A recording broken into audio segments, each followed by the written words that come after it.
I didn't know it was wrong. I was taught it was faith.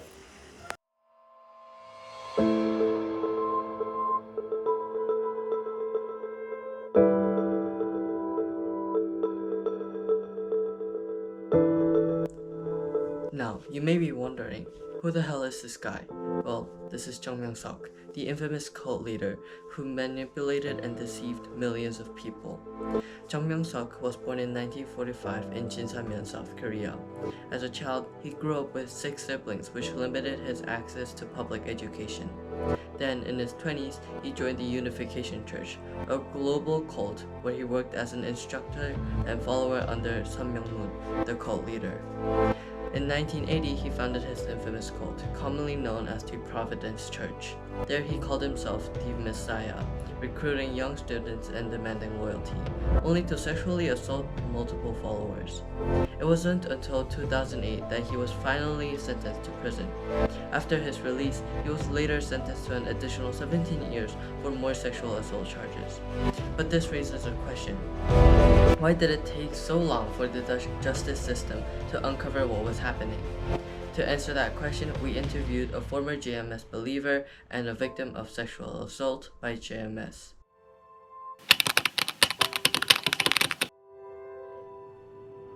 My first year of university, a senior I respected, a woman I got a lot of help from, invited me to a Bible study group hearing my financial struggles.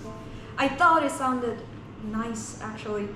I was away from home for the first time. I was lonely, and she was so warm, so certain about everything, and that was what I needed.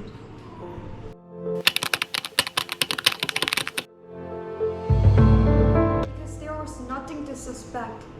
He was warm, he was wise. He never asked for anything strange. The people around him were people I trusted, and I thought if something was wrong, I would feel it. So because I didn't feel it, I told myself there was nothing to feel.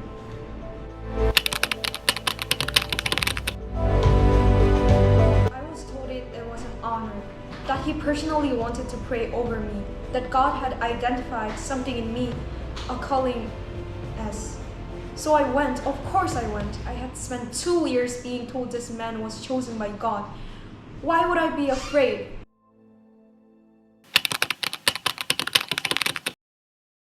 He touched me under the frame of spiritual blessing. His hands were on my body and he was speaking scripture, and I didn't move. I didn't say anything.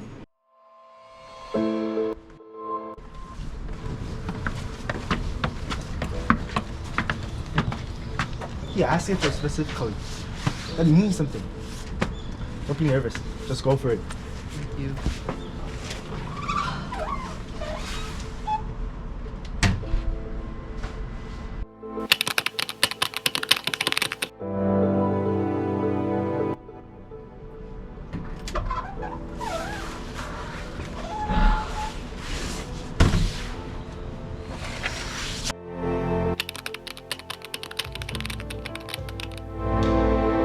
Hello, I'm a psychology professor from SPPS. My name is Aaron, and I'm here to talk about the infamous cult leader, Chung Myung-sok.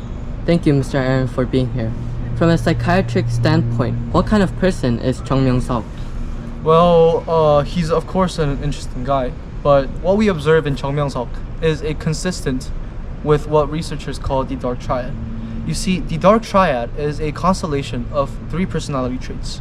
One is narcissistic personality disorder, the other one is Machiavellianism, and also the third one is psychopathy. Each of these 3 alone are dangerous. Together, they produce someone who is extraordinarily effective at gaining trust, at reading what people need, and also exploiting that need without any internal constraints. No guilt, no empathy, only strategy toward desire and wealth. He's like a built-in manipulator, born to trick people. However, it's not his own evil heart that changed Chung Myung-sok to this point. There is a clear reason why Chung Myung-sok is like so today. When he was a child, he lived in a big poor family. He also couldn't get sufficient education due to this. This lack of support from his parents and also his society likely formed a hunger for love, affection, and control.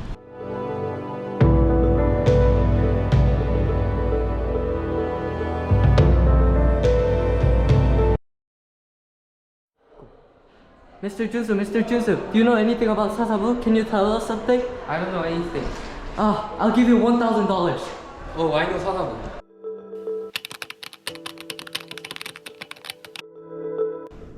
Normal department. Good people mostly. There were senior figures, some with a connection to the sasabu, who carried a lot of weight. When they implied something wasn't worth pursuing, investigation slowed.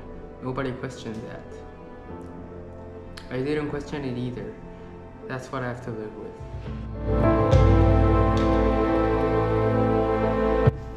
I remember cases being discussed and then going quiet.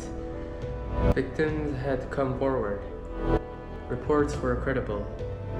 And then the momentum just stopped. I was told there wasn't enough evidence. I had no risk to think otherwise. When you know someone, when you worked alongside them for years, seeing them make good calls, you extend them something. You assume the best. I guess I was default the truth. It is not naivety. It is a natural instinct of anyone operating inside a system of their trust. After I retired, when the case finally broke open and reporting came out, I started connecting things. Decisions that hadn't made sense, cases closed without explanation. And I realized I had been inside it, not as someone who knew, as someone who was used. When I started making this film, I kept asking myself, how did they not see it? But this was the wrong question. A con artist does not target people who aren't paying attention. He targets people who are smart, careful, trusting, because those are the people who, once convinced, never think to look again. He doesn't deceive you in a moment. He builds it slowly, over years, until doubting him feels more impossible than believing him, until the people who are supposed to stop him trusted the wrong people too. This is not stupidity, this is being human, and it is the oldest tool in the con artist's hand. So when something feels wrong, even slightly, even when everyone around you seems certain, trust your feelings.